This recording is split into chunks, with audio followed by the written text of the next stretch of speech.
Está escrito. Um ministério com mensagens pela televisão, apresentado por George Vandeman, traz até você o Cristo Vivo. Através da série de estudos bíblicos em vídeo, A Verdade para o Tempo do Fim. Estudo de hoje: Olhando para o Futuro. Olá, amigo. Hoje vamos conversar sobre o final dos tempos. De fato, por alguns instantes, vamos concentrar nossa atenção no final dos tempos. Você já pensou como seria olhar para o fim do mundo lá do futuro? Sabe, hoje estamos brincando com o final dos tempos. Mas qualquer dia desses, o final dos tempos já será passado. Durante 3 dias, as longas e cansativas horas se arrastavam. O voo 316, com seus 68 passageiros, continuava parado na pista do Aeroporto Internacional Kennedy. Por quê? Era algum problema mecânico? O tempo? Algum sequestro? Não. As autoridades americanas só queriam se certificar de que uma passageira a bordo daquele avião não estava deixando o país contra a própria vontade. Seu marido tinha fugido para os Estados Unidos e ele queria que ela se juntasse a ele. Ela tinha sido pressionada ou mesmo forçada a entrar no avião? Esse era o medo dele. Mas agora, na presença de autoridades de ambas as nações, ela tinha dito: eu amo meu marido, mas ele decidiu ficar aqui e eu decidi ir embora. Teria ela falado livremente sem nenhuma coerção? O advogado de seu marido declarou: não posso dizer com certeza. Não tenho como garantir. Afinal, ela é uma atriz. Atriz ou não, sua decisão tinha sido tomada. E assim foi que, após 72 horas na pista, as luzes da televisão se apagaram. Os repórteres correram para os telefones. Os turistas que assistiam àquele drama se afastaram e o voo 316 ganhou os céus da noite. A nave do tempo também está retida. Estará ela aguardando certos passageiros a bordo tomarem sua decisão? Ouça, amigo, de acordo com o livro de Apocalipse, esta é uma descrição razoavelmente acurada do que está acontecendo. Vejamos o que os 4 anjos foram encarregados de fazer. E depois destas coisas vi 4 anjos que estavam sobre os 4 cantos da terra, retendo os 4 ventos da terra, para que nenhum vento soprasse sobre a terra, nem sobre o mar, nem contra árvore alguma. Ventos retidos, anjos segurando os ventos da guerra e da destruição, retendo o voo do tempo, desviando o desastre, arrefecendo a força do furacão e da inundação, restringindo os ventos da violência e do terror, segurando a ampulheta de modo inclinado para que os últimos grãos de areia não escapem, proibindo a história de terminar por enquanto. Por que Deus não está querendo terminar tudo até que todas as pessoas tenham decidido o que querem fazer com o seu futuro? Repetidas vezes temos visto acontecer. Temos nos preparado para o grande desastre, até para o juízo final. Mas por alguma razão o juízo final não chegou. Agora você sabe por quê. Você sabe agora quem restringe a fúria da tempestade. Quem mantém os ventos retidos. Você já imaginou o que teria acontecido se os árabes tivessem vencido a guerra de Yom Kippur? E se os israelenses tivessem recorrido às armas nucleares, como os boatos de que iriam recorrer? E se o Shah do Irã tivesse sido deposto 25 anos antes? Todo o curso da história teria mudado? E se aquela fracassada tentativa para resgatar os reféns tivesse dado certo? E se não tivesse havido tempestades de areia aquela noite no deserto iraniano? E se os 3 helicópteros não tivessem falhado? E se as chamas de um jato incendiado não tivessem iluminado o céu do Irã? Os reféns teriam sido mortos? Se a bem-intencionada missão tivesse sido bem-sucedida, isso teria provocado a Terceira Guerra Mundial?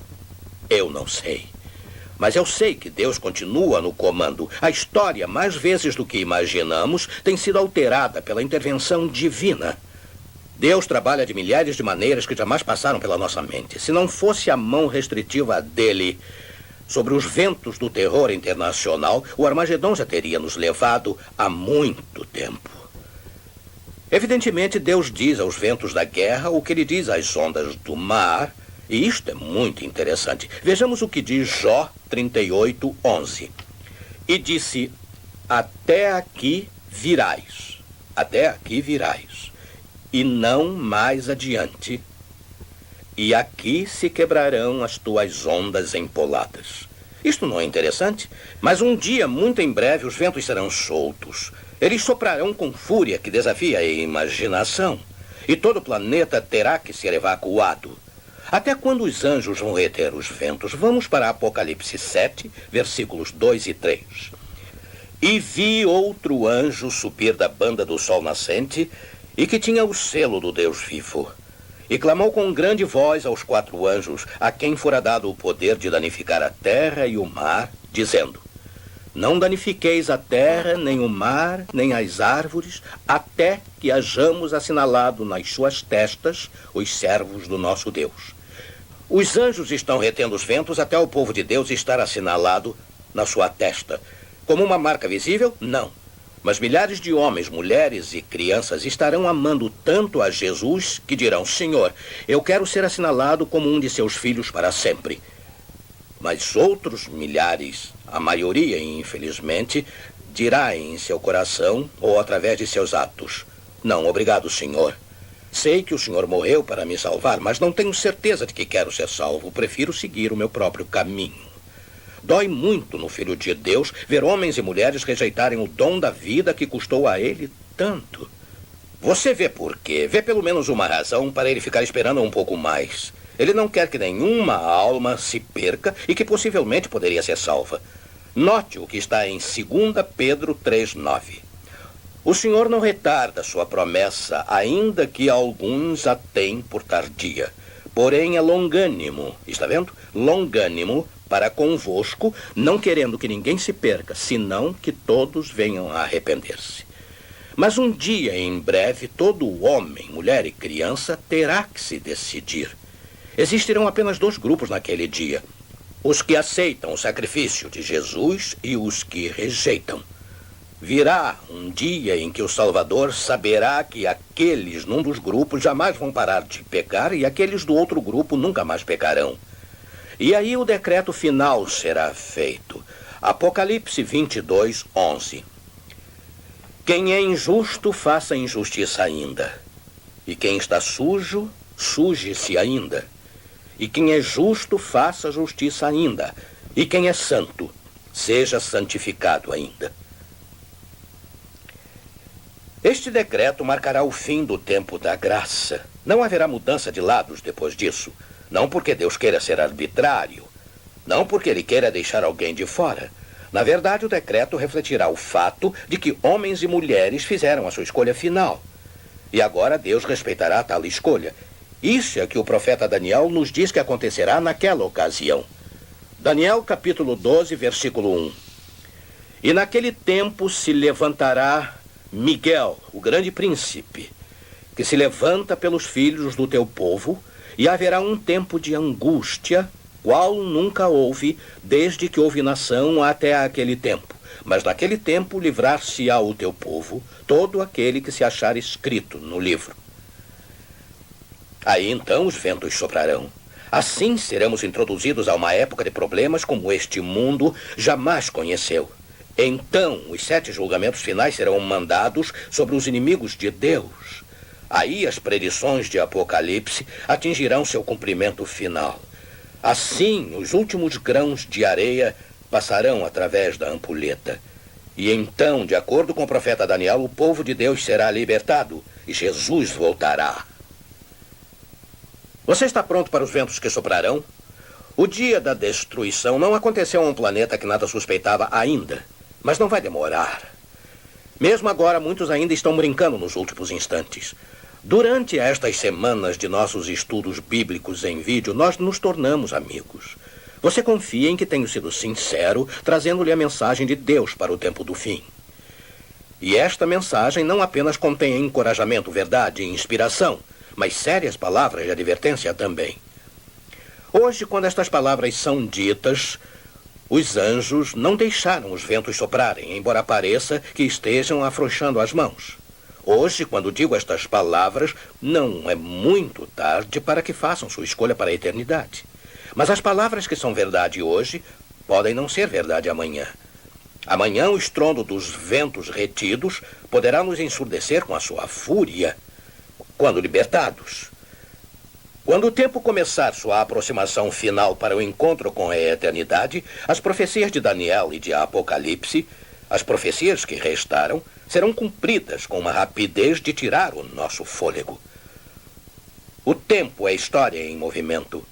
Ele anda como um trem de carga, sempre tão lento, vindo do passado. Como é que o tempo pode se esgotar? Como é que o trem lento poderá nos alcançar?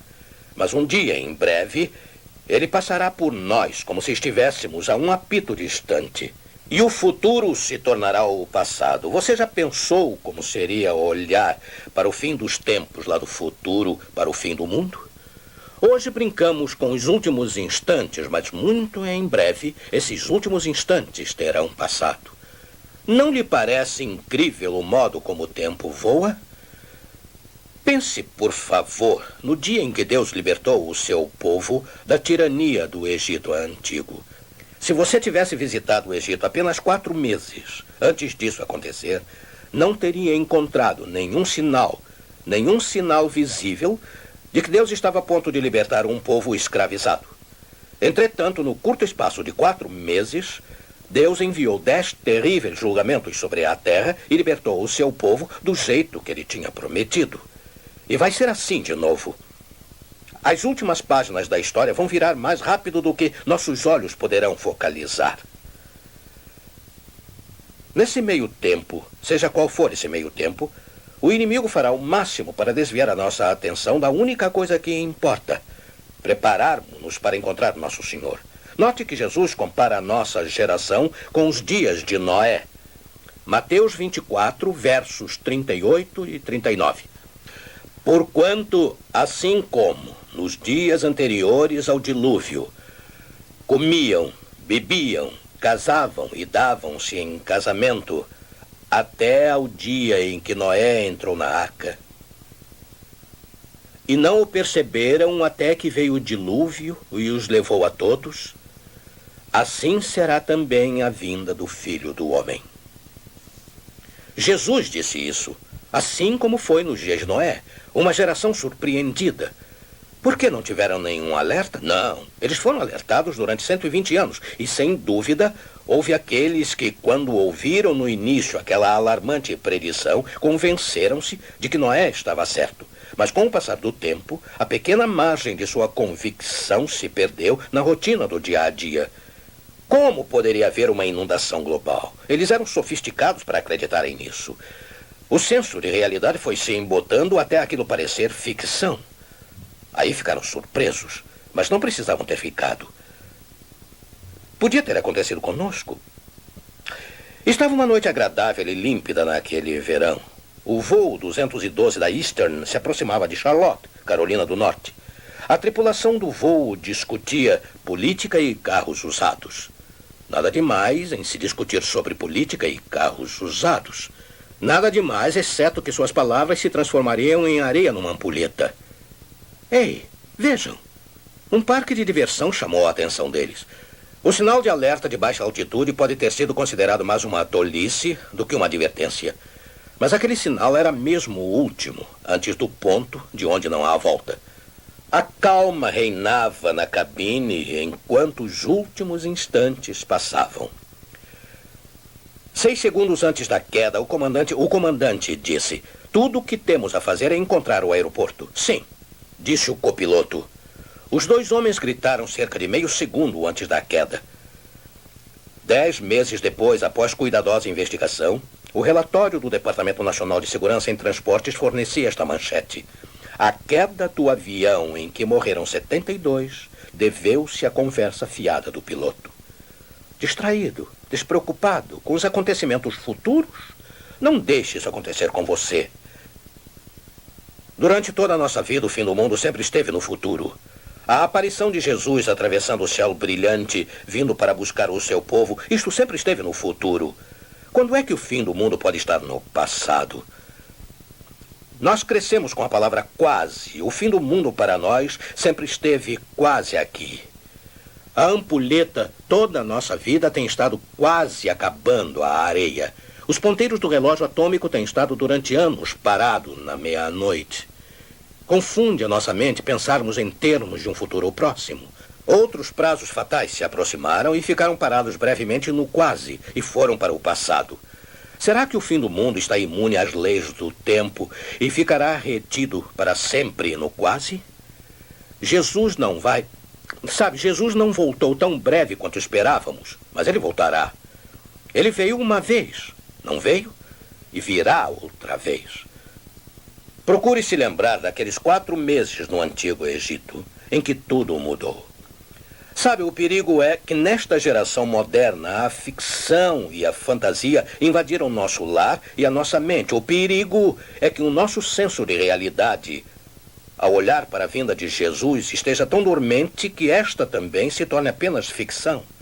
Enquanto estivermos sonhando nossos sonhos, construindo nossos castelos e vivendo nossas fantasias, enquanto o real estiver confuso e perdido no irreal, e se o Salvador irromper pelos céus e nos encontrar tranquilos, com o nosso faz de conta, inebriados pelo filme da noite passada, e todos despreparados para o encontro com Jesus de verdade?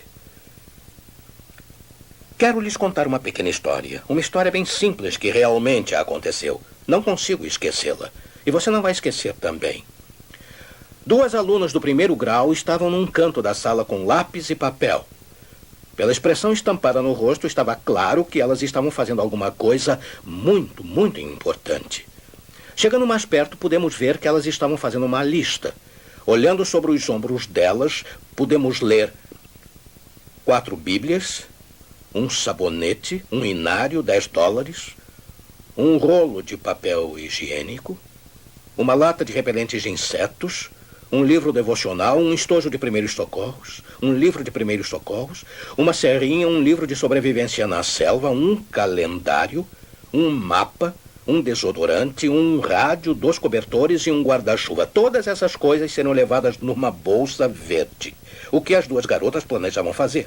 O que estavam fazendo? Planejando uma viagem a um acampamento? Não, nada tão trivial assim. Uma excursão em alguma floresta cerrada? Não, não exatamente, mas estão próximos. As garotas estiveram lendo na Bíblia a predição de Daniel de um tempo de tribulação como jamais se experimentou, e isso causou uma impressão profunda em sua mente. Lemos a mesma passagem há alguns instantes. As garotas conversaram a respeito disso por um bom tempo com os seus pais e ouviram seu pastor pregar sobre isso. Chegaria o tempo em que os cristãos verdadeiros não seriam bem-vindos nem teriam segurança nas cidades. Teriam que achar um lugar de refúgio nas montanhas. As garotas estavam planejando uma grande fuga e era a intenção delas levar consigo, naquela bolsa verde, as coisas que desejavam ter em tal situação. Ridículo, você dirá. Talvez sim. Mas aquelas 2 garotas, naquele exato momento, possuíam uma coisa bem mais necessária do que tudo o mais, e que gostaria que tivéssemos na crise final. Elas tinham uma fé genuína e sincera. Elas criam realmente que Jesus viria em breve e queriam, de fato, que todos os outros estivessem prontos. Estar preparadas para aquele dia era o número 1 na lista das prioridades delas. Elas podiam estar mal orientadas sobre como se preparar, mas estavam levando a sério, e tal fé, meu amigo, é preciosa. 12 anos mais tarde, com 22 anos, uma daquelas garotas, vamos chamá-la de Júlia, estava planejando entrar para a faculdade de medicina. A lista e a bolsa verde eram apenas uma lembrança agora. Raramente ela pensava na realidade da breve volta de Cristo naquele turbilhão de atividades. Mas algumas vezes, lá no fundo da mente, ela ouviu uma garotinha inocente do 1º grau dizendo: "Ele virá em breve." Mas em seguida ela ouvia a sua própria voz de jovem madura dizendo: "Quieta, garotinha.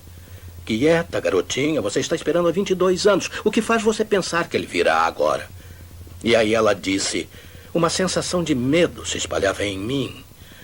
Tenho tanto medo de algum dia eu dizer quieta, garotinha, e nunca mais ouvir de novo a voz dela." E nada pode ser mais perigoso, pois o confiante grito da criança é precioso. Esta é uma coisa que Júlia e nenhum de nós gostaria de ter numa crise. Alguns de nós já conheceram tal fé e a perderam. Não existe uma fé mais trágica, mas tal fé é tão facilmente apagada por coisas bem pequenas, coisinhas diárias, coisas inocentes, como ir à escola ou ir ao trabalho, uma carreira, comandar o lar, criar adolescentes. Nossa pequena fama e fortuna podem facilmente nos desviar das coisas que mais importam. E aí, nós também seremos surpreendidos. Estaremos também afastados do nosso primeiro amor, a alegria de nosso primeiro dia com Jesus, nosso primeiro dia com a verdade. Estará tão adormecido por nossa rotina diária que se tornará apenas uma lembrança? Eu digo outra vez, não deixe isso acontecer com você. Ouçamos, Fernando. Quando estou cansado e em meio à sombra estou, o coração ferido ou perseguido sou. Jesus é meu amparo, amigo na aflição. Os seus olhos me contemplam, Ele dá-me proteção. Os seus olhos me contemplam, Ele dá-me proteção. Feliz e muito alegre, cantando eu estarei, pois se Deus protege as aves, cuidará também de mim.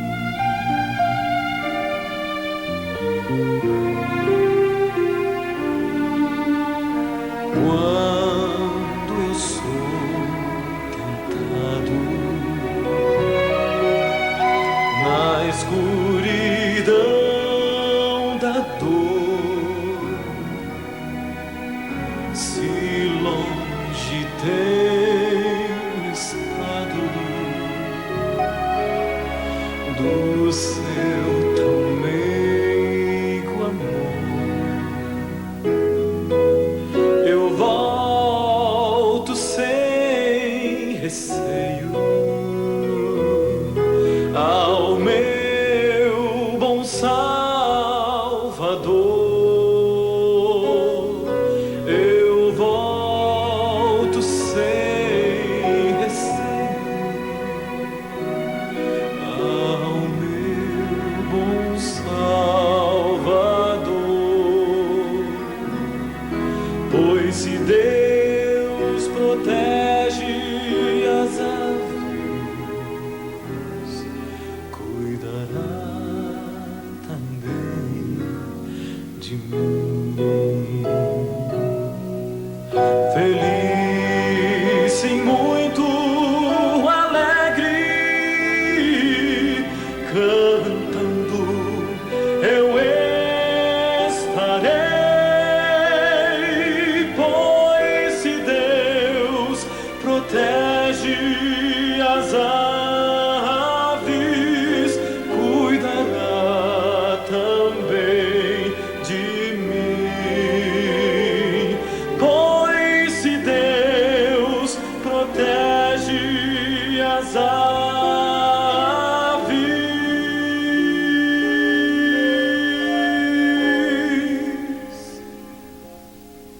cuidará de mim.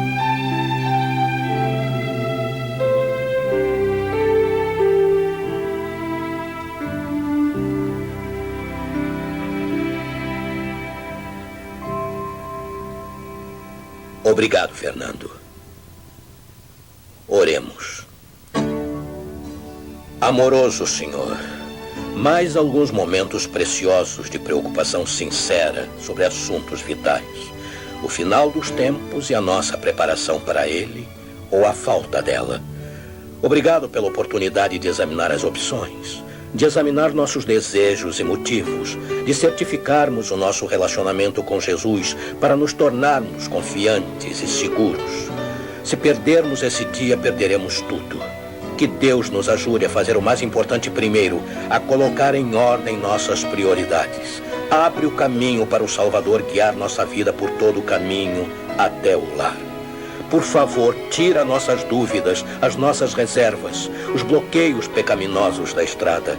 Ajuda-nos a deixar o Salvador assumir. Em teu nome precioso nós pedimos. Amém.